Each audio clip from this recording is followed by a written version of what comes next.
법인의 설립부터 같이 보도록 하겠습니다.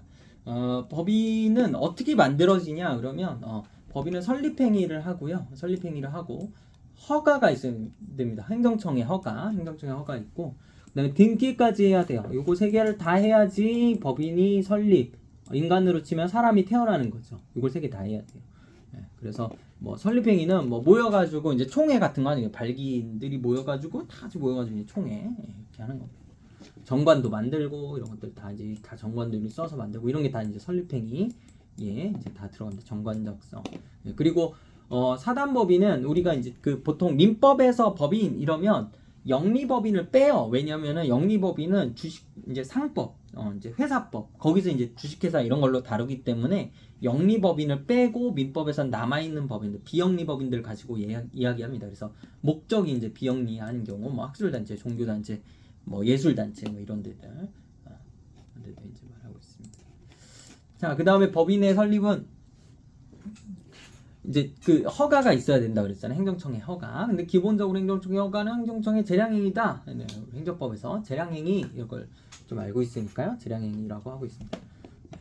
그리고 뭐 이런 사무들을 관장하니까 그 이제 어느 기관 어느 부처에 이렇게 이제 그 이렇게 허가를 받아요. 그렇게 이제 돼 있어서 기재부는 이런 쪽, 교육부는 이런 쪽 이렇게 하고 있습니다. 자, 그리고 등기를 해야 돼요. 등기. 자, 그래서 등기가 건물 등기, 토지 등기 이런 것만 있는 게 아니고 법인 등기가 있어요.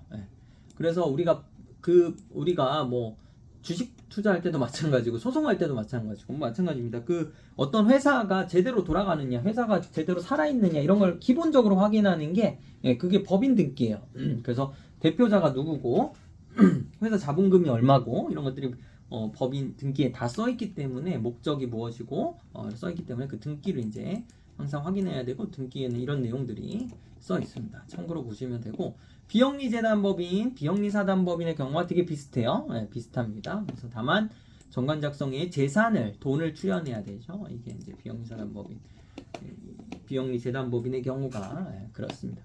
자, 그런데 법인이 이렇게 있는데 비법인 사단이라는 게 있어요. 비법인 사단. 자, 법인은 법인인데 또 이상한 게 있어요. 비법인 사단. 아니 법인만 있으면 되지. 왜 또 비법인이 또 있냐. 그래가지고 이거는 왜 이렇게 이제 현실이 이렇게 생긴 거예요. 이렇게 이제 생기니까 그러니까 어쩔 수 없이 우리가 이걸 이제 받아들일 거죠. 이렇게 생기니까. 자, 뭐냐면 교회 같은데요. 교회. 종중 뭐 이런 데입니다. 자연불황, 아파트 입주자 대표회, 우리 대표적인 아파트 입주자 대표회 이런 데들이 모임, 사람들이 모여 있어요. 사단이에요. 사람들의 단체예요. 그렇긴 한데 실체는 있는데 뭘 안 하고 있다? 등기를 안 하고 있어요. 등기가 없으니까 저거를 이제 그 사단법인으로 인정을 안 하고 있는데 입주자 대표회, 종중, 교회가 뭘 합니까? 계약도 하고 법률행위도 다 하고 해요. 교회도 다 건물 사고, 교회 건물 사고, 종중도 다 종중 땅 사고 팔고 이런 걸 다 합니다. 아파트 입주자 대표회의도 우리 아파트 청소업체 누가 할 것인지 다 계약 체결하고 다 해요. 이걸 다 하니까 이제 그래서 등기를 안 했더라도 그랬더라도 이제 어떤 그 행위를 할 수 있다 이런 것들을 판례나 법에서 이제 인정해 나가고 있는 거죠. 단체성이 있다 이런 거죠. 그런 비법인 사단이 있구나 이렇게 좀 아시면 됩니다. 그래서 부동산 등기법에서도 비법인 사단이 등기 안 돼 있지만 등기할 수 있다. 비법인 재단이 등기할 수 있다고 해줘요. 법에서. 민사소송법도 등기는 안 돼 있는 법인이 아님에도 불구하고 소송 당사자 될 수 있다고 해줘요. 행정심판법도 여러분들 공무원으로서 이제 행정심판 업무를 담당하실 수도 있잖아요. 그럴 수도 있는데 이걸 하게 해줍니다. 행정심판도 하게 해주고. 자, 조합과 비법인 사단의 구별. 이게 좀 민법을 관통하는 좀 개념이니까 조금 제가 좀 하여튼 설명을 좀 해볼게요. 이게 여러분들도 단체에 대한 이제 개념이니까 판례가 뭐를 구별하고 있습니까? 조합과 비법인 사단을 구별하고 있어요. 조합과 비법인 사단을 구별하고 있는데 자, 우리 원래 조합이라는 말이 어디서 나왔어요? 여러분들 역사 시간 옛날에 이제 역사 시간에 공부한 거나 이런 거를 우리가 좀 생각해 보면 중세 시대 때로 제가 서양의 중세로 이제 유럽으로 돌아가 볼게요. 유럽에서 유럽 있지 않습니까? 유럽이 이제 그 중세 이후에 이제 상업이 발전하잖아요. 자본주의가 막 발달해 나가잖아요. 그래서 중세의 유럽에 이제 그 성에 막 도시에 이제 상인들이 막 생기고 상인들이 막 물건을 사고 팔고 그리고 이제 사람편 맞고 직전부터 그 뭐 무언가 물건을 제조하고 이런 것들이 많이 발달했지 않습니까? 막 이게 이제 발달해 나가니까 상업 자본이 되게 많이 생기고 상업이 많이 발전하는 거죠. 근데 이렇게 할 때 상인들이 일을 자기가 막 사업을 하다 보니까 혼자 하는 건 너무 힘든 거예요. 나 혼자 이렇게 막 팔 물건은 너무 많고 물건도 만들고 막 너무 잘 팔려요. 자, 그러니까 어떻게 합니까? 상인들이 모아가지고 같이 일을 하는 거예요. 그리고 막 왕이 세금을 많이 가져가고 막 이러면 그 대항하기도 해야 되니까 상인들이 이렇게 뭐 모였어요. 그게 뭐예요? 길드라는 말 들어봤습니까? 길드잖아요. 그게 상인들이 모여가지고 같이 막 이렇게 일도 하고 팔기도 하고 이런 것들이 길드입니다. 그래서 길드를 우리나라 말로 바꾸면 조합이죠. 그게 조합이잖아요. 조합이랑 이제 비슷하죠. 그래서 조합이랑 이제 그 비슷한 말인데, 그래서 우리 민법에서 조합은 딱 어떤 의미로 쓰이냐면, 민법에서 개념을 딱 정해놓고 쓰니까 어떻게 쓰이냐면, 조합은 계약 중에 하나예요. 뭐예요? 법률행위인 계약 중에 하나라는 말이에요. 민법 703조에 정해져 있어요. 채권법에 여러 가지 그 법에서 민법에서 정한 계약이 한 열 몇 개 나오는데, 거기에 계약 중에 하나로 조합 계약이 있습니다. 조합은 계약이에요. 계약. 자, 그래서 조합은 계약이다. 비범위사단과 그게 다르다. 어떤 계약이냐면 2명 이상이 서로 금전, 재산, 노무를 출자 내놓고 뭘 하는 것? 동업하는 것. 공동사업을 경영하는 것. 그거를 약정으로 하는 계약. 동업계약이 그게 조합이에요. 그래서 나는 나는 우리 저기 그 동업 우리 뭐 저기 총각내 채소 가게를 우리가 만들자 해가지고 이렇게 만들어요. 그래서 나는 저기 그 가게 그 임대 보증금을 내겠다 해서 돈을 내놔요. 나는 저기 그러면 뭐 내가 지금 뭐 가진 뭐 이런 여러 가지 물건들이 있으니까 그런 물건들을 내놓겠다. 재산을 내놔요. 나는 내가 돈은 없고 재산이 없지만 경영을 잘하니까 내가 일을 잘하니까 내가 이 경영을 다 맡아서 하겠다. 노무를 내놔요. 다 같이 세 명이 모여가지고 동업하는 계약. 이게 조합 계약인 거예요. 세 명이 모였잖아요. 약간 단체 느낌이 나잖아요. 근데 동업이니까 계약이니까 단체성이 약한 거예요. 계약이라서.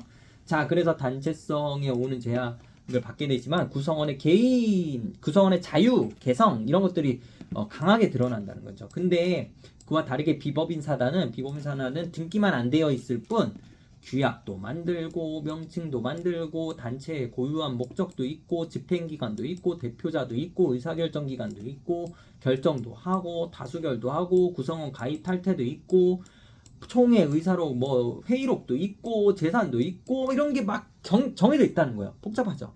단체성이 강하다는 거죠.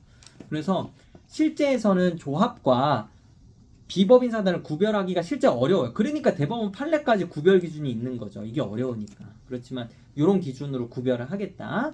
이렇게 해서 자, 조합은 계약이니까 개성 이제 그 저기 자율성이 이제 강한 거 계약이니까 비법인 사단이 단체성이 강한 거고 여기서 등기까지 하면 더 단체성이 강한 법인이 된다. 이렇게 생각하면 되겠죠? 이 순서를. 자, 그렇습니다. 그래서 근데 이제 특수법인도 있어요. 자, 우리가 공무원으로 일하다 보면 특수법인들과 많이 일을 합니다. 특수법인 뭐냐? 무슨 뭐 토지 주택공사, 네, LH, 뭐 공단, 뭐 정부 법무공단, 네, 이런 공단 무슨 뭐 법령정보원 아니면은 법제연구원, 뭐 국토연구원, 국토부 산하의 국토연구원.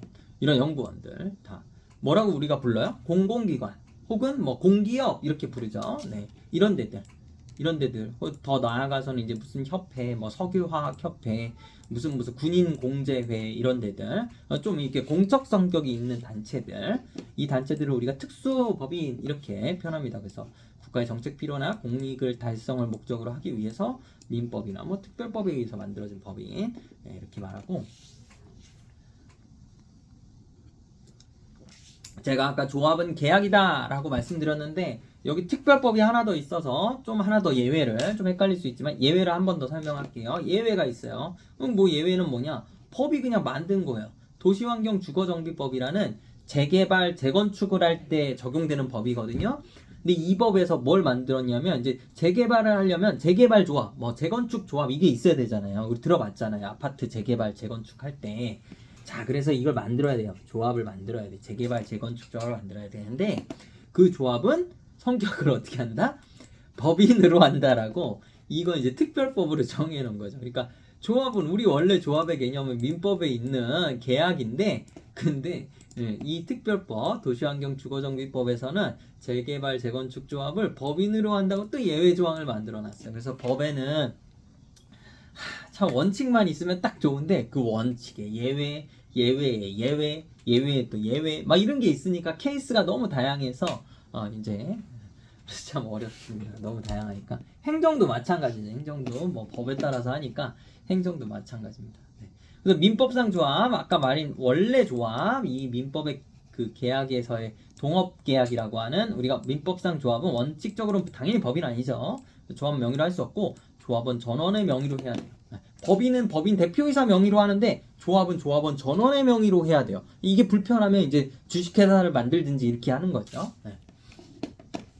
법인의 기관, 그래서 법인은 사원총회, 이사, 감사를 두고 있어요. 이게 어떠냐면 국가조직 비슷해요. 그러니까 법인의 기관은 국가조직 비슷한데 어떻게? 국가조직이 정부, 의회, 법원 이렇게 이루어져 있잖아요. 그래서 정부는 뭐 이렇게 의사집행기관, 여러분들 정부 소속 공무원으로 일하시는 거니까 지방자치단체도 정부고, 네.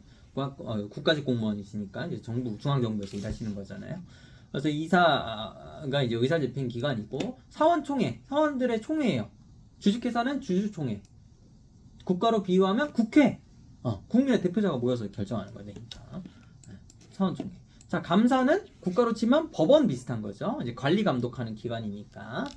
그래서 이렇게 기관이 나눠져 있다. 대표하는 건 대표이사. 이사 중에 대표자가 대표이사. 그렇습니다.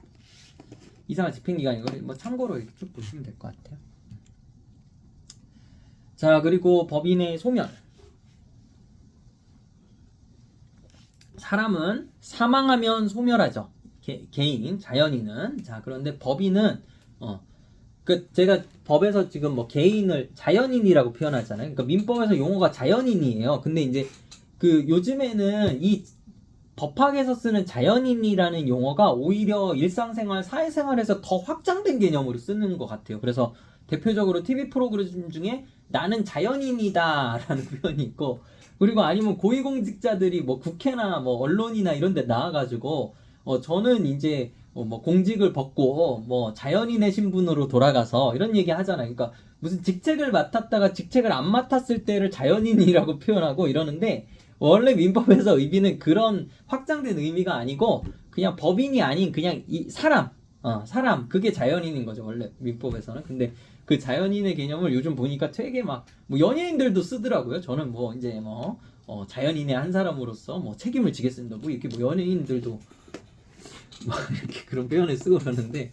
뭐 사회생활에서 그렇게 언어의 의미가 확장될 수 있는 거니까 구별해서 민법에서는 사람으로 쓴다 이렇게 하시면 될 것 같습니다.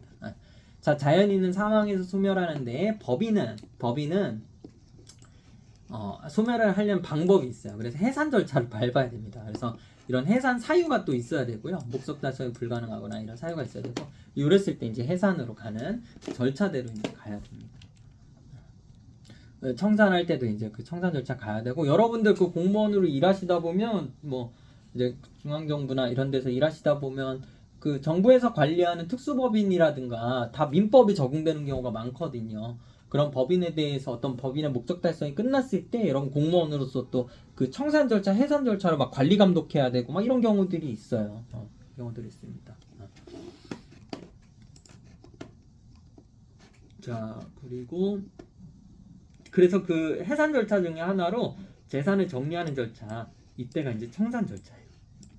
그래서 청산 절차를 통해서 그렇게 이제 법인이 이제 소멸하는 절차로 간다 이렇게 보시면 될 것 같습니다.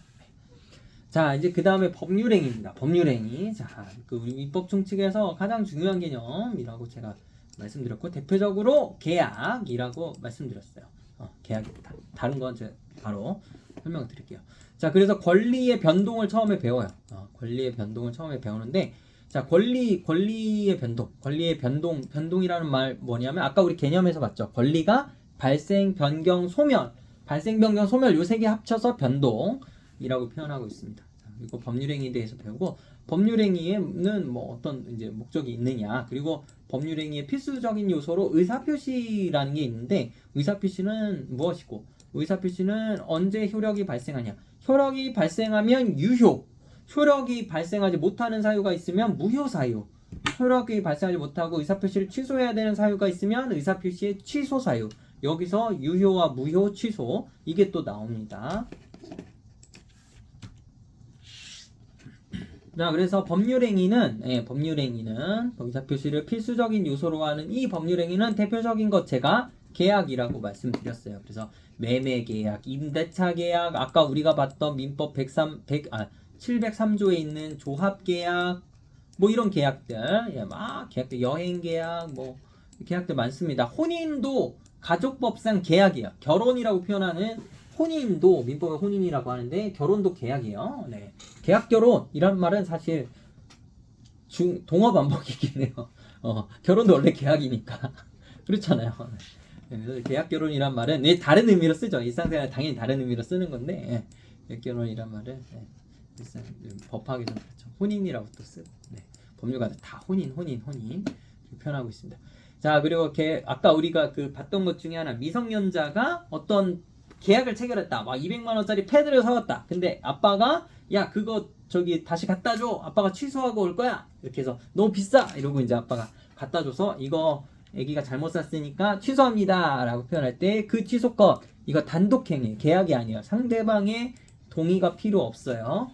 유언도 단독행위예요. 사망할 때 그냥 하는 유언이에요. 상대방의 동의가 필요 없어요. 동의권도 어떤 경우 이제 단독행위인 경우들이 있고 그래서 이런 게 단독행위에 포함된다 이렇게 하고 뭐 준법률행위 뭐 이런 게 있어요. 사실행위 아까 제가 뭐 말씀드린 뭐 그런 거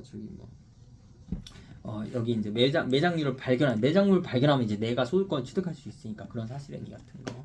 자, 그리고 적법행위는 그런 건데 위법행위는 뭐 의무를 불이행한다. 네. 그 자동차 매매 계약을 체결했는데 그걸 이행하지 않는다. 그런 거. 채무 불이행 너무 중요하죠. 이 단어도 너무 중요해요. 채무 불이행의 효과 중에 하나가 뭐냐면 채무 불이행의 대표적인 효과 중에 하나가 뭐냐면 대표적인 게 손해배상. 채무 불이행하면 손해를 배상하게 될 수 있어요. 네. 상대방은 손해배상 청구권을 갖고 그 상대방은 손해배상 의무를 가질 수 있어요. 채무의 대표적인 건 손해배상. 자, 불법행위 예를 들면 뭐냐면 제가 오늘 강의를 하려고 막 와요. 막 강의를 하려고 막 운전을 해서 오는데 막 비도 부슬부슬 서울에서 내리고 이래가지고 차가 많이 밀리는데 그때 제가 앞에 차를 박았어요. 그게 불법행위, 교통사고. 제가 일부러 교통사고를 내진 않았을 거고 과실로 교통사고를 냈겠죠. 그러면 교통사고가 난 불법행위라고 하는 거죠. 그래서 불법행위가 생기면 뭐가 생길 수 있다? 대표적으로 불법행위도 손해배상이 생길 수 있어요. 그래서 교통사고를 낸 제가 상대방한테 차 수리비도 물어줘야 되고 치료비도 물어줘야 되고 하고 보험으로 처리도 하고 해줘야죠. 네. 자, 그렇습니다. 그래 용태라 그러고 사건이라 그러고 뭐 그렇습니다. 이거 참고로 이제 여러분들 보시고 이런 것도 한번 내부적 용태. 이렇게 나누는구나. 복잡하니까 뭐 참고적으로 보시면 될 것 같아요. 자, 우리 이거 지금 이게 제가 앞에서부터 계속 자동차 매매 계약 설명드린 그거예요. 자, 그래서 그거 딱 정리 한번 할게요. 개념적으로. 자, 그러면 중고차 매매 계약을 체결했습니다. 자, 갑이 우리 중고차 많으니까 자동차를 100만 원에 사라 이렇게 청약을 했어요. 그럼 우리 이 차 좋네요. 이 차를 제가 100만 원에 사겠습니다. 승낙을 했어요. 그러면 이때 청약과 승낙이라는 청약도 의사표시고 승낙도 의사표시인데 이 의사표시가 합쳐져서 계약이라는 의사의 합치가 된 거예요. 매매계약이라는. 그래서 이렇게 딱 계약에 합치가 되면 말로 합치가 되면 계약이 된 거예요. 그러니까 꼭 계약서를 쓰지 않아도 말로만 해도 그래도 구두 계약이 체결된 겁니다. 그러니까 여러분 그렇게 확인하시면 되고 근데 왜 계약서를 씁니까? 계약서를 쓰는 이유는 뭐냐면 그 말로만 하면은 서로 막 말이 나중에 달라질 수 있으니까 그러니까 계약서에다 작성을 하는 거죠. 사인도 하고 도장도 찍고 그렇게 하는 거죠. 그래서 법률관계 여러분 진짜 정말로 이거 너무너무 중요한 얘기니까 제가 꼭 말씀드릴게요. 우리가 뭐 공무원을 떠나서 일상생활에서 이 민법을 배우는 이유가 아까 여러 가지 중에 하나지만 우리가 민법 뭐 민사소송을 할 수도 있잖아요. 그 뭐 임대차 보증금 내가 못 받을 수도 있는 거고 나중에 집에서 나올 때 아니면 뭐 매매 계약을 체결했는데 상대방이 뭐 제대로 된 물건을 주지 않는다 이럴 수도 있는 것이고 뭐 내가 친구한테 돈을 빌려줬는데 친구가 돈을 갚지 않는다 그러면 대여금 청구 소송 같은 거 하셔야 되니까. 자, 우리가 이런 법률 문제가 모두 다 발생하는데 이럴 때 어떻게 해야 되냐면 정말 중요한 게 계약서를 정말 써야 돼요. 계약서를. 근데 한국 사람들이 계약서를 잘 안 쓰죠. 계약서를 참 안 써요. 뭐 우리 사이에 무슨 계약서냐 이러고 이제 계약서를 잘 안 쓰는데 계약서 쓰는 문화가 정말 없는데 계약서를 정말 모든 계약에서 매매 계약이든 돈을 빌려주든 계약서를 꼭꼭 쓰셔야 되고요. 계약서를 쓴다는 건 내용도 다 쓰고 서로 두 계약의 당사자가 사인이나 도장을 다 찍는다 이걸 의미하는 거죠. 인감 도장을 찍으면 너무 좋고요. 그 제일 정확하니까. 그런데 계약서를 쓰지 못했다. 계약서를 쓰지 못했다 그랬을 때는 뭐가 있어야 되냐? 증거가 꼭 있어요. 증거가. 아까 우리 그 드라마 봤을 때 그 드라마 영상에서 판사들이 막 토론을 하는데 막 언쟁을 높이면서 부장판사가 뭐라고 얘기합니까? 이 사건에 증거가 제대로 없는데 시시비비를 어떻게 가릴 거냐라고 배석판사한테 얘기하잖아요. 그 맞는 말이잖아요. 판사가 이게 신이 아니기 때문에 재판을 하면 결국 증거를 가지고 뭐 매매계약서라든가 뭐 아니면 카톡이라든가 뭐 문자 메시지라든가 이 실제 그때 보냈던 어떤 그런 것들 메일 내용이라든가 이런 증거를 가지고 판단할 수밖에 없어요. 판사도 본 적이 없잖아요. 그 사건을 판사가. 그러니까 여러분 계약서를 못 쓴다면 돈을 누구한테 빌려줄 때 꼭 카톡으로 다 증거 남. 카톡으로 뭐 자 이 언제까지 갚기로 하고 얼마를 내가 빌려줬고 이자는 어떻게 뭐 갚아 뭐 이자를 몇 프로로 하고 이런 걸 다 카톡이라도 남기세요.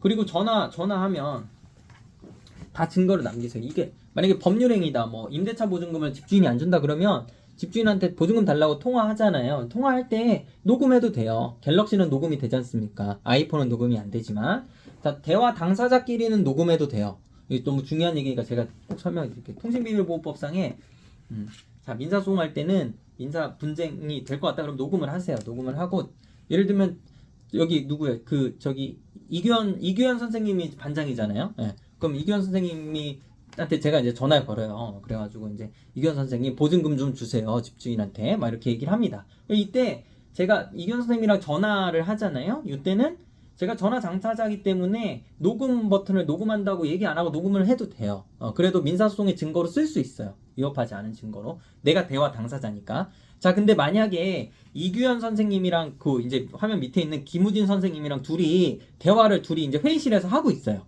둘이 하고 있는데 제가 회의실 밖에서 몰래 핸드폰을 회의실 안에다 이렇게 몰래 넣어가지고 제가 두 명의 대화에 끼어들지도 않은 상황에서 뒤에서 이제 도청 아니면 녹음 이런 걸 하는 거예요. 회의실 밖에서. 자, 이렇게 하면 요거는 통신비밀보호 대화 당사자로 참여하지 않았기 때문에 통신비밀보호법 위반이 돼요. 그래서 이제 뭐 공개하면 이제 처벌받을 수 있고 뭐 이제 그런 게 되고 그리고 이게 통신비밀보호법 위반이라서 이제 이거는 또 형사상의 증거로 재판에 형사상의 증거로 쓸 수가 없어요. 자, 이제 기본적으로는 이렇고 결론은 뭐냐? 일단 녹음을 하라는 거예요. 일단은 대화 당사자끼리는 녹음을 얘기 안 하고 해도 되니까 녹음을 하고 그리고 나중에 법률 분쟁이 되면 그때 가서 이거는 뭐 증거로 못 쓰겠다. 내용이 뭐 우리한테 불리하다. 아니면 뭐 법에 좀 위반된다. 뭐 그러면은 증거로 안 쓰면 되잖아요. 대신에 그 내용들이 잘 녹음돼 있으니까 그때 당시 상황을 변호사랑 상담할 때도 알려줄 수 있고 왜냐면 다 까먹으니까.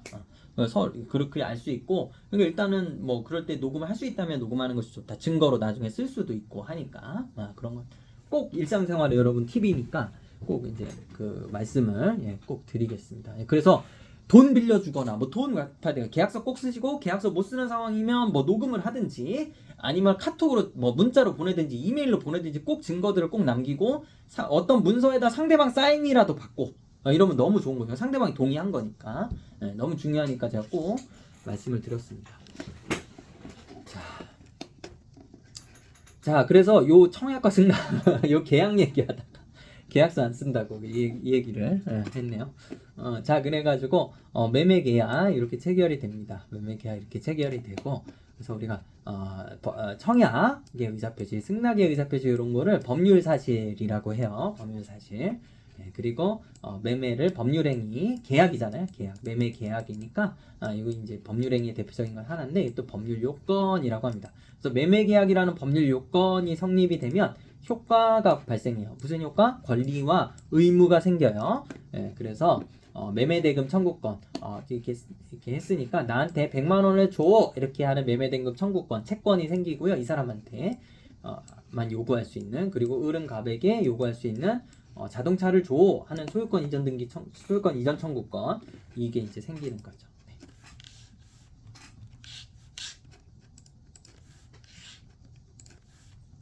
네, 그 다음에 이제 법률행위의 의의와 종류 보겠습니다. 자, 그래서 이거 정리하면 법률행위의 종류의 대표적인 거 계약이라고 제가 말씀드렸어요. 읽어보면 이해되실 거예요. 단독행위도 말씀드렸어요. 취소권 같은 거. 합동행위도 있어요. 사단법인 설립할 때 10명이 모여서 발기인이 된다. 자, 그럼 다 같이 모인다. 자, 사무엘 설립행위를 한다. 정관도 작성하고 할 때 10명이 모여서 이제 발기인 조합을 딱 만들어서 이제 회의를 하는 거죠. 자, 그랬을 때 10명이 모였다. 이거 2명 이상이잖아요. 합동행위로 사단법인 설립행위 같은 거, 이런 것들입니다.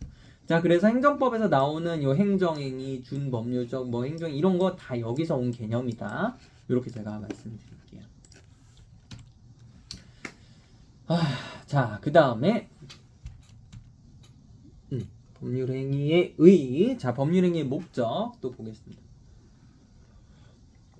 법률행위의 의의 좀 어려운 말이니까 뭐 제가 좀 쉽게 설명을 드렸으니까 한번 읽어보시고요. 자, 그 다음에 법률행위가 유효하기 위해서는 무효나 취소가 아니기 위해서는 뭐 확정성, 직정관수, 적법, 타당성이 있어야 된다. 그래서 그런 게 없는 사례들만 이제 보면 돼요. 그런 게 없는 사례들, 뭐 확정성이 없거나 적법하지 않거나 뭐 이런 것들. 그래서 예를 들면 뭐 행정청의 허가 없이 학교법인이 자기의 기본 재산을 처분하는 건 무효예요. 이건 왜냐면 법률에 정해져 있어요. 법률에. 왜냐면은 학교법인은 뭐 하는 법인이에요? 학교를 유지 운영하는 그런 법인이잖아요. 근데 학교법인의 기본 재산을 등록해야 돼요. 관할관청에 다 신고도 하고. 기본 재산이 뭐 땅도 있어야 되고, 학교 부지, 그리고 학교 그 건물, 시설 뭐 여러 가지 재산, 이런 기본 재산, 뭐 돈도 있어야 되고, 이런 기본 재산이 있어야 되는데, 이 기본 재산을 팔 때는 관할관청의 허가가 필요하다라고 우리가 다 이제 정해져 있어요. 근데 그것을 하지 않고 기본 재산을 학교법인이 그냥 팔았다. 무효. 기본 재산을 판 매매 계약이 무효. 네, 이렇게 됩니다. 단 매매 계약 후에 허가 받으면 그때는 유효. 자, 이런 것들. 그 뭐 지방자치단체가 당사자로 하는 계약에 위반해 법률 당사자로 하는 계약법. 그러니까 이거 지방자치단체를 당사자로 하는 계약에 관한 법률. 이거 줄여서 지방계약법이라고 우리가 많이 부르죠. 네, 지방계약법 14조를 위반해서 계약서를 작성하지 않거나 법령의 요건을 절차를 거치지 않은 계약은 무효입니다. 제가 아까 뭐라 그랬어요?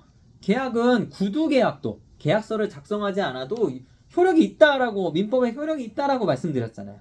근데 무슨 법에서는 공무원들이 하는 지방계약법이랑 또 비슷한 게 뭐냐면 아주 똑같아요. 거의 비슷해요. 쌍둥이법이 있는데 국가계약법. 우리 여러분들 국가공무원들, 정부 공무원들이 일할 때 그때는 지방자치단 공무원이 일할 때는 지방계약법, 국가계약법은 국가공무원들이 일할 때 똑같이 적용돼요. 거의 비슷해요. 그것도 마찬가지고 여기는 공무원들이 일할 때 정확하게 일하라고 계약서를 쓰라라고 돼 있고 법령상의 여러 계약을 체결할 때 요건들이 정해져 있어요. 그러니까 민법이 기본법이고 국가계약법, 지방계약법이 특별법인 거죠. 그러니까 여기는 다 계약서 안 쓰면 무효. 그렇지만 일반적으로 민법에서는 계약도 계약서를 안 써도 계약 자체는 유효하다. 자, 이렇게 여러분들 또 차이점으로 이렇게 비교할 수 있다. 이 말씀드립니다. 자, 그래서 뭐 이런 거 반사회 질서, 그러니까 뭐 이거 선량한 풍속 기타 사회 질서 위반한대요. 여러분 이 선량한 풍속 이 단어도 일본식 민법 용어죠, 사실은. 풍속 이런 것도 풍속 단속 뭐 이런 거 이게 다 그 일본 경찰, 우리 경찰도 이걸 쓰더라고요. 풍속 단속 이런 거. 우리 경찰 쓰는데 일본에서 온 용어 선량한 이런 말도 조금 일본식 단어 느낌이 나죠. 그래서 이거 이제 일본 한자 그대로 번역해서 그렇습니다.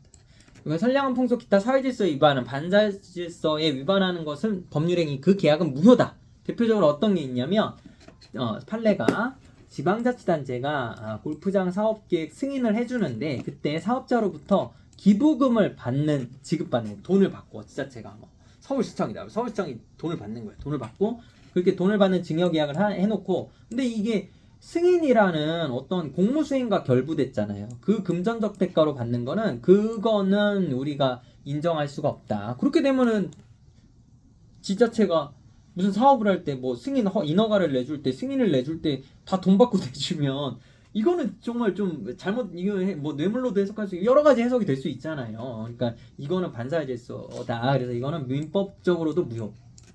이렇게 하는 그 저기 증여계약 기부금을 받기로 하는 증여계약 무효.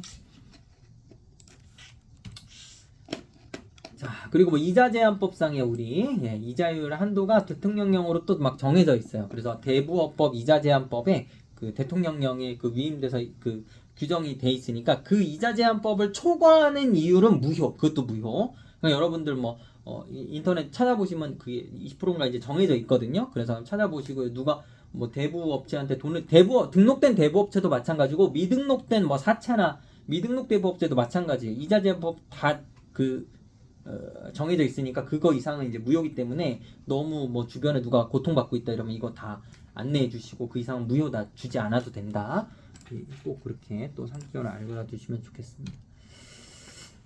자 그래서 앞에 무효 사유들 간단하게 이제 무효 사유 뭐 저기 반사의 질서 무효인 사유 아니면 뭐 너무 불공정하다 그런 경우 무효 이런 것도 우리가 알아봤고요. 그 다음에 비진의 의사표시 보겠습니다. 비진의 의사표시. 자 이거는 취소사유. 자 근데 언제 취소되냐?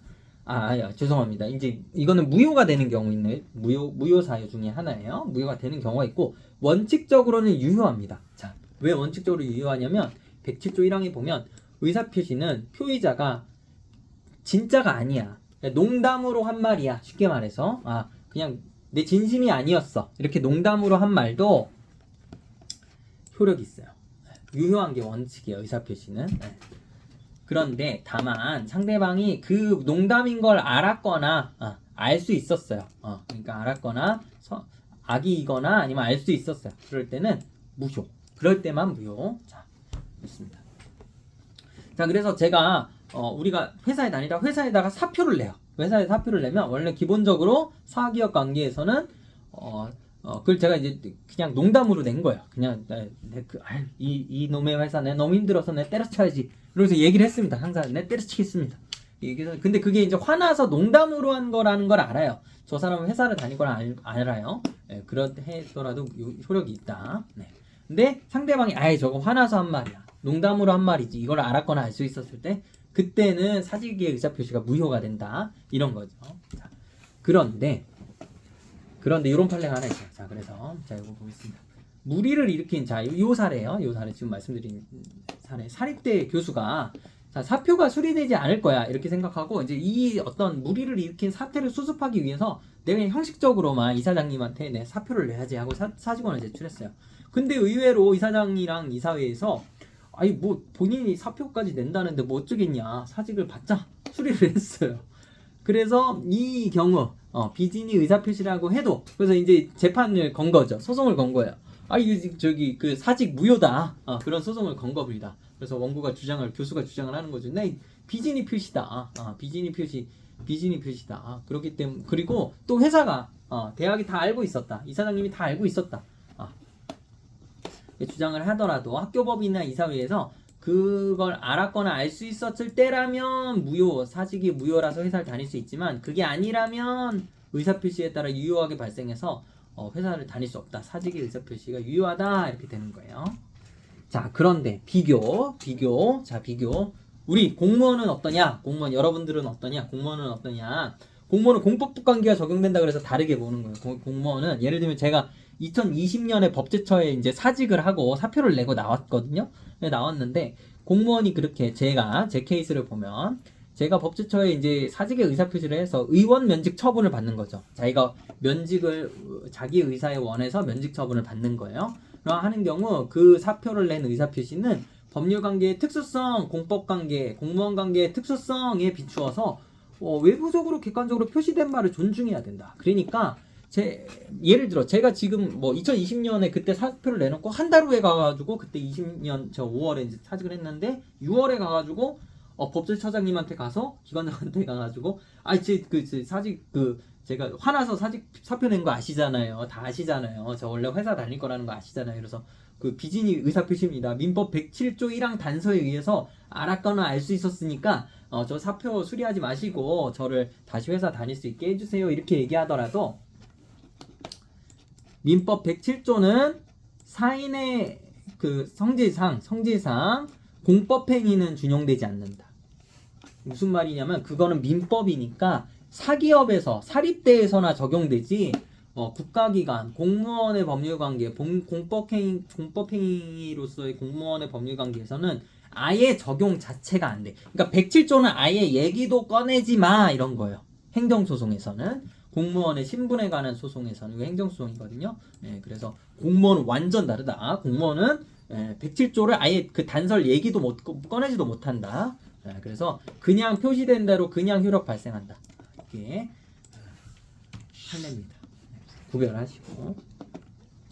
자, 그리고 통정허위 의사표시도 1항에 따라서 무효로 합니다. 통정허위 의사표시는 뭐냐면 짜고 하는 거예요. 짜고 하는 거. 서로 다 알고 하는 거예요. 다 알고. 자, 대표적인 예로 그냥 판례 보겠습니다. 대법원 2000년 판례에 보면 자, 은행이 있죠. 자, 상호저축은행, 상호신용금고, 구상호신용금고에 따라서 이제 은행이 있어요. 이게 금융기관이 있어요.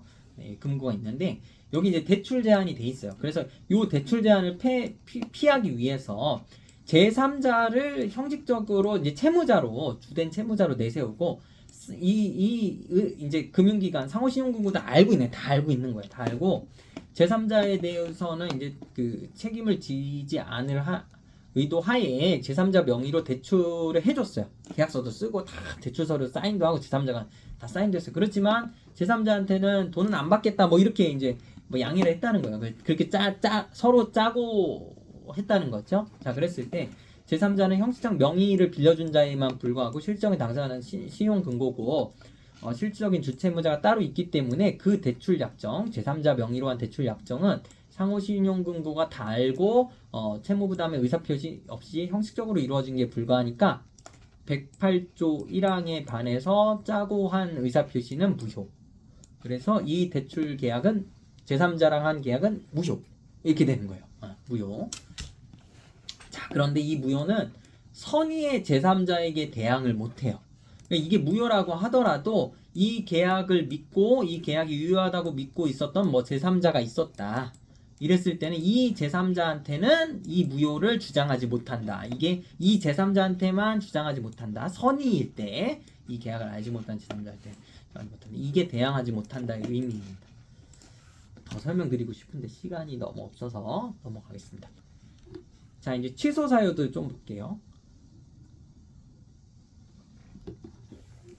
자, 여러분, 제가 지금 계약의 법률행위의 무효 사유 앞에 좀 봤잖아요. 몇 가지 불공정한 거, 반사의 질서일 때, 혹은 비진이 의사표시일 때 원칙적으로 유효하지만 알았거나 알 수 있었을 경우에는 무효, 이럴 거. 좀 전에 지금 이제 통정허위 표시도 무효. 이렇게 우리가 무효 사유 여러 개 봤잖아요. 근데 이 무효라는 것들이 민법 총칙에 있는 무효 사유라는 거예요. 민법 총칙에 있는 무효 사유들.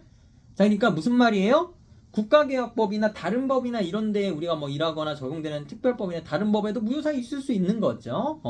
자, 그리고 이제 취소사유들 보는데 민법 총칙에 있는 취소사유 몇 개를 이제 보는 거예요. 자, 그 말 뭐예요? 민법, 채권법, 강론에 있는 무효사유도 있고 취소사유도 강론에도 있을 수 있다는 거예요. 그렇고 특별법에도 다 취소사유 있을 수 있다는 겁니다. 자, 그렇게 해서 민법 총칙에서만 요런 공통적인 취소 사유가 있구나. 이렇게 우리가 좀 보시면 될 것 같아요. 자, 착오로 인한 의사표시 있어요. 그래서 모든 착오의 의사표시가 취소되는 건 아니고요. 법률행위, 계약의 내용에 중요 부분에 대해서 착오가 있을 때 그때는 취소할 수 있어요. 요건이 있어요. 법률행위 내용에 대한 착오여야 되고 대표적으로 또 그래서 법률행위를 하려는 동기에 대한 착오는 안 돼. 이런 판례들도 많이 있어요. 그리고 중요 부분이에요. 그러니까 사소한 부분이 아니고 중요 부분에 대한 착오가 있을 때 그때 이제 취소할 수 있습니다. 그래서 여기 동기의 착오는 아니다라고 이제 써놨죠. 자, 그래서 이제 시청한테 공원 휴게소 설치 시행 허가를 이제 허가 처분을 받으려고 했는데 담당 공무원이 법을 잘 몰라서 오해해가지고 잘못한 공문에 따라서 동기의 착오를 일으켜서 법률상 기부채납이 없는 휴게소 부지 16배나 되는 토지점. 그러니까 기부채납 법률상 기부채납이 있으면 토지를 이제 시에다가 기부하고 그걸 조건으로 이제 허가를 해주고 이런 게 이제 기부채납이에요. 그런 건데 그런 법령상 의무가 없는데 공무원이 잘못 알고 그걸 해야 된다라고 알려줬나 봐요. 그래서 그때 16배나 되는 토지를 전부 시에 이제 증여를 다 한 거죠. 기부를 한 거예요. 기부채납을. 그래서 이거는 중요 부분에 착오가 있는 거다라고 이제 그렇게 인정했던 그런 사례가 있습니다. 자, 그리고 사기 강박에 의한 의사표시. 여러분, 사기를 당하면 사기죄로 형사 고소. 경찰서에 가서 사기를 했으니까 저 사기를 친 사람을 고소해 주세요. 처벌해 주세요. 형사 고소를 할 수도 있지만 사기를 당해서 계약을 체결했다? 그러면 민법에 따라서 사기에 의한 계약이다 하고 취소할 수도 있어요. 네, 민법에 따라서 계약 취소하고, 자, 그리고 형사 고소도 하고 두 가지 다 하면 돼요. 강박, 강요 이런 것도 취소할 수 있어요. 그리고 또 강박은 대부분 협박이 될 수도 있고 협박도 형사상 범죄잖아요. 강요죄, 협박죄 이런 것들 범죄이기 때문에 그럴 때 형사 고소도 하고 취소도 하고 이런 것들도 할 수 있습니다. 자, 그렇게 사기나 강박에 해당이 되면 그 의사표시 매매계약 같은 건 취소할 수 있는데 상대방이 있는 의사표시에서 제3자가 사기 강박을 했을 때 알았거나 알 수 있었을 경우, 그러니까 상대방이 있는 의사표시에서 제3자가 사기 강박했을 때 그때는 알았거나 알 수 있었다면 그때는 의사표시할 수 있다. 근데 이것도 제3자에게 선의의 제3자에게 대항하지 못한다 이렇게 하고 있습니다. 자, 그래서 이거 분양 광고 이런 것도 착오에 의한 의사표시로 취소하겠다 이런 것도 광고가 너무 과장돼 있으니까 그래서 기망에 의한 의사표시다 이런 것들이 이제 판례상 문제되고 그런 경우들이 있습니다. 네. 이거 우영우 드라마인데 이거 한번 보면 좋은데 시간이 조금 없어가지고 제가 넘어갈게요. 아까 우리 드라마 좀 봤으니까 거기 이제 보면은 이제 의사표시 취소할 수 있다 이런 내용들 이제 나오는데 좋습니다. 그 우영우 드라마는 하여튼 지금 요즘에 뭐죠? 여러분들 굿파트너 그 드라마 많이 보시나요? 굿파트너 드라마 보신 분들 계세요? 그 드라마 유명하던데 저는 안 봤어요. 저는 이제 안 봤는데 그 드라마도 하여튼 많이 보시더라고요. 네, 재밌다고. 근데 이 우영우는 그 변호사가 봤을 때 진짜 흥행도 너무 성공했지만 어떻게 저렇게 어려운 내용 그리고 실제적으로 실제 케이스였고 실제 정확하고 어려운 내용을 저렇게 재미있게 드라마로 만들었지 이런 생각이 들 정도로 진짜 너무 좀 대단한 드라마 같아요. 연기도 너무 잘했고 내용도 너무 충실하고 드라마니까 조금 과장은 돼 있지만 실제 변호사들의 모습이나 삶이 그대로 나 있고 실제 케이스 가지고 만들었고 이렇게 했고 그래서 너무 진짜 하여튼 잘 만든 드라마다. 네, 생각할 수밖에 없을 것 같습니다. 네. 그리고 여러분 뒷부분 좀 들어가기 전에 요거는 강의 얘기만 하니까 너무 우영우 드라마를 못 보여드렸으니까 간단하게만 얘기하면 여러분 이 그림 무슨 그림인지 아세요? 누가 그림인지 아세요? 이 그림 작가 아시면 한번 말씀해 주시던지 채팅창에 쓰셔도 좋고. 네. 여기 이 부분 제가 칠해볼까? 이게 되나요? 아예 색깔이 이게 아니네. 황금색으로 이렇게 돼 있다고 생각해 보세요. 황금색으로 이렇게 돼 있다. 이런 데들이. 황금을 잘 쓰는 작가. 네, 이게 누구 그림이냐면 구스타프 클림트 그림입니다. 그래서 이게 되게 노란색, 황금색으로 이렇게 돼 있었으면 클림트의 우리 유명한 키스, 생명의 나무, 이런 그림들이랑 되게 보일 수 있잖아요. 이런 것들이 되게 클림트 스타일의 이제 그림인데, 근데 너무 까맣고 어둡게 돼 있죠. 왜 이 그림을 갑자기 제가 이제 보여드리냐면 법 강의할 때 제가 이제 자주 보여드리는데 이제 이 그림의 제목이 법학이에요. 법학. 그래서 유명한 그림 중에서 제가 이제 강의만 하면 너무 이제 지루하니까 듣는 분들이 이제 그림을 보여드리려고 찾는데 법학이라는 이름의 그림이 이거밖에 없어요. 네, 제가 찾은 바로는 있으면 좀 알려주시고. 그래서 이제 법학을 그렸는데 클림트가 왜 이 그림을 그렸냐면 이게 이제 국가에서 공무원들이 클림트한테 발주를 한 거예요. 이게 용역을 준 거죠. 용역을 준 겁니다. 이걸 좀 그림을 그려보라고. 왜냐면 이 클림트가 이제 오스트리아 비엔나에 살았지 않습니까? 그래서 그 19세기 후반부터 20세기 초까지 이제 살았던 사람이잖아요. 근데 그때 이제 1900년 넘어갈 때 그때 클림트가 이제 너무 유명한 화가고 너무 잘 나가고 막 너무 센세이션하고 막 이런 화가니까 이제 교육부에서 그리고 이제 그 오스트리아 비엔나 대학에서 대학 당국이 클림트한테 그림을 그려달라고 이제 발주를 한 거예요. 근데 이제 무슨 그림이냐면 법학과 학생들을 위해서 걸 그림이랑 그리고 이제 의대 그리고 뭐 신학대학 그리고 철학대학 여긴데 이 네 개 중에서 신학인지 철학인지 한 가지는 그거는 클림트의 친구죠. 그 에곤실레 맞는지 모르겠는데 하여튼 아닌 것 같아요. 에곤실레 말고 그때 당시 클림트랑 또 유명했던 다른 화가한테 맡겼고 세 개는 이제 클림트한테 발주를 맡긴 거예요. 자 그래서 클림트가 이제 그 맡겼는데 그 이제 대학 당국에서 맡길 때는 학생들이 정말 멋있게 그 그림을 보면서 막 이렇게 공부할 수 있는 막 이탈리아에 있는 막 미켈란젤로 그 천지창조 그림 같이 그렇게 멋있는 그림을 이제 학교에 쫙 이렇게 해놓고 학생들의 공부 의욕을 고취시킬 수 있는 그런 고상한 그림을 원했던 거죠. 근데 클림트가 열심히 그려가지고 이제 납품을 했는데 대학에 근데 그림을 이런 식으로 그려가지고 납품을 한 거예요. 그래가지고 아주 난리가 났어요. 그래서 이제 이게 되게 사회적으로 이슈가 돼가지고 막 미학 논쟁으로까지 번지고 그래서 이 그림이 과연 아름다운가 미학적으로 아름다운가 그래서 아름답지도 않다 클림트가 그린 그림이 이런 비판도 엄청 많이 받고 대학이랑 교육부에서는 이거를 어떻게 우리가 학교에다 거냐 그래가지고 클림트가 너무 또 그림 그린 클림트는 너무 화가 나고 그래가지고 클림트 그림을 뺏어오고 막 이랬대요. 그래서 그림의 내용 제가 잘 모르지만 이렇게 같이 한번 보면 자 여기 보면은 좀 저승 같잖아요. 저승 이제 같고 이렇게 사후생에 이렇게 좀 같은 거죠. 그래서 이분이 이제 뭐 돌아가셔가지고 이제 그 저승 사후세계에 이제 있는 거죠. 이렇게 보면은 여기 이제 문어가 있는데 서양에서 문어는 되게 뭐 그런 동물이잖아요. 되게 신성시되고 막 이런 동물. 그래서 문어한테 이렇게 감싸져 있는 것 같아요. 잡혀 있는 것 같아요.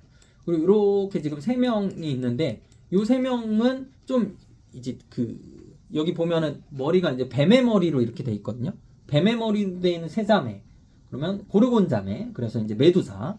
그리고 이제 그러니까 악의 신들, 메두사 같은 악의 신들이 가까이 있고, 그리고 정의의 여신은 여 뒤에 멀리 있고, 그래가지고 클림트가 그려놓은 게 이제 정의는 멀리 있고, 이 막 악은 가까이 있고, 이게 현실 아니냐? 클림트가 이제 이런 비판을 하면서 법과대학 학생들에게 이런 현실들을 알고 정의를 실현해 나가라. 이런 의미로 그렸다. 이런 해석을 하는 학자들이 있습니다. 네. 자, 그래서 그런 그림을 그려가지고 하여튼 되게 난리가 난 그림이었다. 지금은 없어졌대요. 그림이 사진로만 남아있고 여러분들 한번 유명한 그림이니까 한번 말씀을 드려봤습니다. 자 무효 취소 보겠습니다. 무효 취소. 여러분들 법률행위 넘었으면 이제 거의 다 온 거예요. 자 여러분들 오늘 하여튼 그 짧은 시간이지만 민법 총칙을 3시간 동안 진짜 짧은 시간이지만 주마간산으로라도 이렇게 개념이라도 한번 훑고 있다. 그래서 여러분들 그래서 중요한 걸 배우고 계시다 이렇게 생각을 한번 하시면 좋겠습니다. 자 그래서 우리가 앞에서 무효 사유들도 봤어요. 그 다음에 취소 사유들도 봤어요. 자 이런 것들을 좀 몇 가지 봤습니다. 그래서 공통적으로 무효되면은 대체 뭐냐, 취소되면은 대체 뭐냐, 이거를 나눠볼게요. 자 무효와 취소 중에 우리가 항상 비교 대조를 해서 개념을 이해하는데 자 뭐 다 그렇잖아요. 자 동물을 이해하려면 식물이랑 비교하면 되지 않습니까? 포유류를 이해하려면 파충류랑 비교하면 되잖아요. 양서류랑 파충류 비교하고 이렇게 비교하는 거잖아요. 자 무효가 원칙이에요. 자 무효가 원칙. 무효를 먼저 생각하면 되죠. 그래서 무효라는 건 원래 효력이 없는 거예요. 그래서 누가 주장하지 않아도 무효는 그냥 무효예요. 계약이 무효면 특정인이 주장하지 않아도 당연히 무효다. 이겁니다. 당연히 무효. 자, 당연히 무효예요. 그래서 뭐 추인 같은 걸 얘기해. 추인, 무효의 추인 이런 게 불가능해요. 왜 자꾸 갑자기 추인이란 말이 나오냐? 취소에 있는 제도기 때문에 비교해서 그래요. 그러니까 무효는 아예 추인 이런 것도 없어요. 그냥 뭐 추인 이런 것도 아예 없어요. 무효는 그냥 무효니까.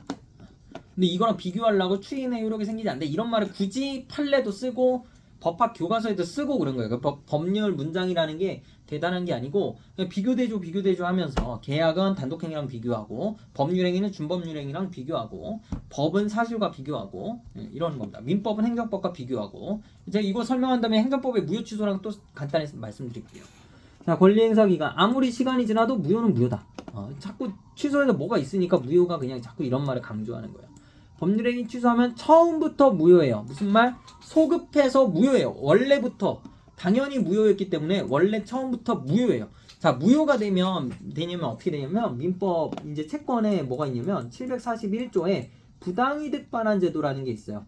민법 750조에는 불법행위에 의한 손해배상이 있어요. 불법행위에 의한 손해배상. 제가 교통사고 내면 불법행위를 저질렀으니까 상대방 앞에 차랑 계약 체결한 적도 없는데 불법행위를 저질렀으니까 제가 손해배상을 해줘야 되는 거예요. 자, 그 750조의 불법행위 손해배상 같은 것이고, 제가 누구를 사기를 쳤다, 제가 누구를 때렸다, 그럼 다 손해배상 해줘야 되죠.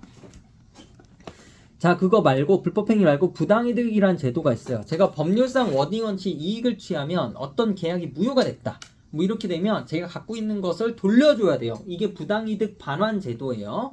불법행위에도 해당이 안 되고 무효가 되고 이러면 다 부당이득 반환 제도로 가서 이제 여기서 이제 내가 받은 거 돌려주고 이렇게 돌아가는 거예요. 예를 들면 아까 자동차 매매 계약 있잖아요. 100만 원짜리 자동차를 주고 사고 판 계약. 근데 거기에서 반사회 질서 뭐 행위가 있었다, 아니면 통정 허위 표시로 무효가 됐다. 그럼 무효가 됐다 그러면 100만 원 돌려주고 자동차 돌려주고, 요게 급부가 있으니까 부당이득 반환, 돌려주는 반환하는 관계가 된다, 이 얘기인 거예요.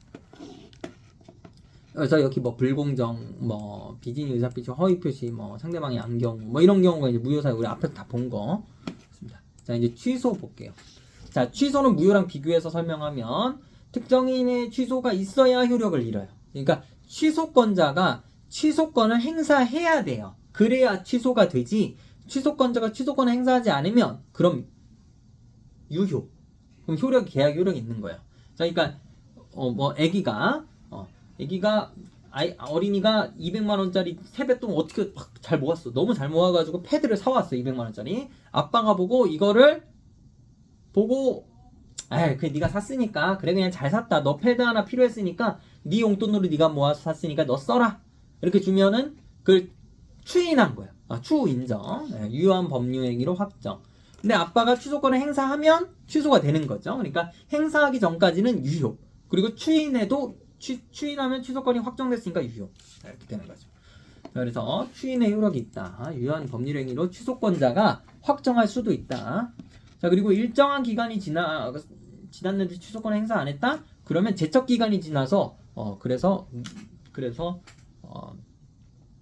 유효해요. 취소권을 행사를 할 수가 없어요. 그래서 일정한 기간, 제척 기간. 자, 여기 제가 제척 기간 설명했죠. 뒤에서 설명할게요. 이거 제척 기간 소멸 시효랑 비교해서 설명할게요. 시효 아니고 뭐예요? 제척 기간은 기간이에요. 기간. 아까 기간과 시효 처음에 제가 설명했잖아요. 네.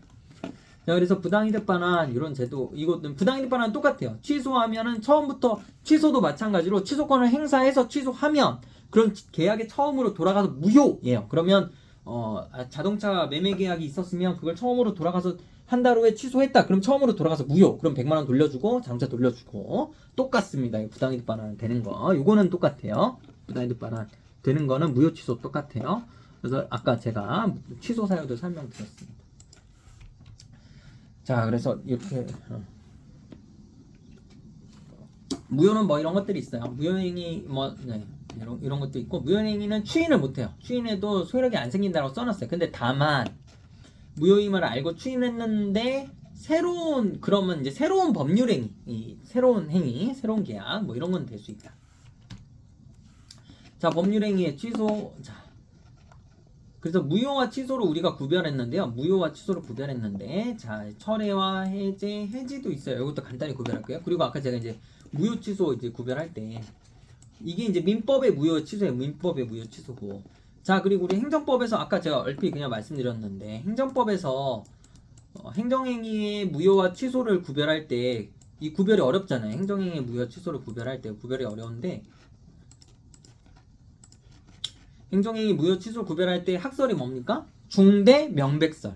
그래서 행정행위 처분을 했을 때 처분에 공무원이 처분을 했어요. 아까 우리 뭐 저기 기부 체납 없는데 기부 체납 받았다 막 이런 사례 있잖아요. 그렇게 해서 승인을 해줬다. 처분을 잘못했어요. 처분에 잘못한 게 공무원이 처분을 잘못한 거 그거를 처분의 하자, 처분의 흠, 처분의 잘못 이렇게 표현하잖아요. 그 하자가 있을 때 그 하자가 중요하면 어떻게 됩니까? 무효입니까? 취소입니까? 취소되잖아요. 그 하자가 명백하면 어떻게 됩니까? 무효입니까? 취소입니까? 취소되잖아요. 근데 그 하자가 별게 아니다. 그러면은 유효한 처분이 될 수도 있어요. 네, 그렇고. 자, 그러면 언제 무효냐? 중대 명백설. 그 하자가 중대하고도 엔드 명백해야지 그때는 완전히 무효다. 이게 행정법상의 행정행위 처분의 무효 취소잖아요. 자, 그거랑 구별해서 민법의 무효 취소 이렇게 설명했습니다. 그래서 그거 뭐 네, 그 행정법 제가 한번 모르시는 분들 한번 좀 찾아보고 뭐 인터넷에 워낙 설명 잘 돼 있으니까 인터넷 한번 찾아보셔도 돼요. 그리고 또 예전에 행정법 배우셨던 분들 한번 중요한 거였으니까 아 맞아 그랬지 이렇게 떠올려 보시면 되겠습니다.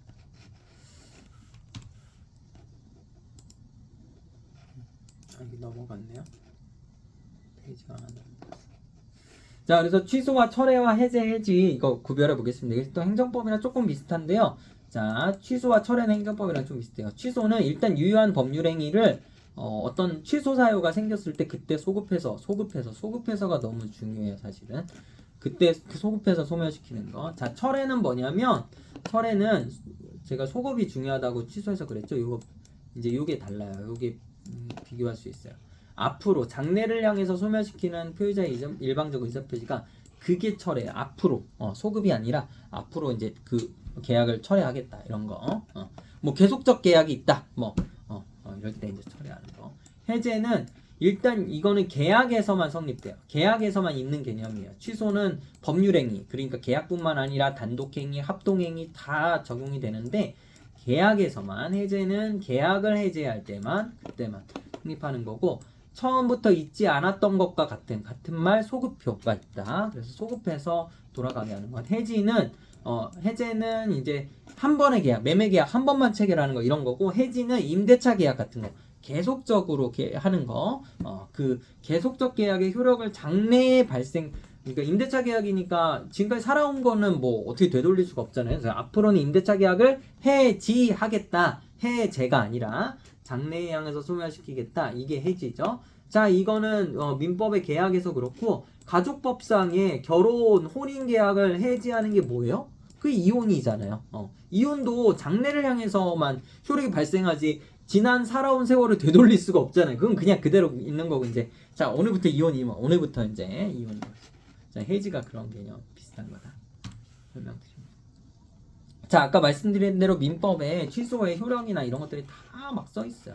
네, 여러분들 관련된 제도 한번 보시고 취소권이 소멸한다. 자, 이거는 그래서 아까 취소권이 소멸할 수 있는 제척 기간이 있다 제가 말씀드렸잖아요. 그래서 민법은 추인할 수 있는 날로부터 3년 이내에 그때 또는 법률행위를 한 날로부터 10년 이내에 이 두 중에 기간 중에 하나가 도달이 되면 끝나요. 그래서 취소 원인은 소멸한 날 이제 기산점인데 자 이때가 기산점입니다.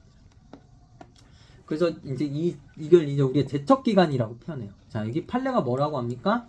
민법 104조의 취소권의